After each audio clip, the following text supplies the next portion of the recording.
Hello everyone, today we are going to learn basic Inventor 2027, how to change color of part. So we'll create 4 new drawings and you can create sketch, draw rectangle, use extrude tools to convert into 3D.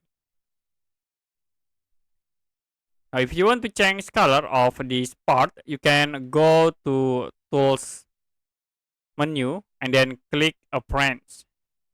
So in here I will use the wall paint.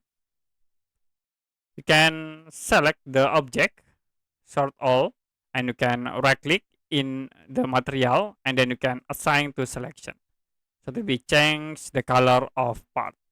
You also can selecting by face, like I will select at this face.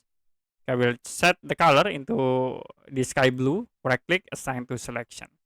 So we select only one face. If you want to select all, you can select and then you can choose your materials, right click and assign to selection. So that's it for basic Autodesk Inventor 2027, how to change color of part.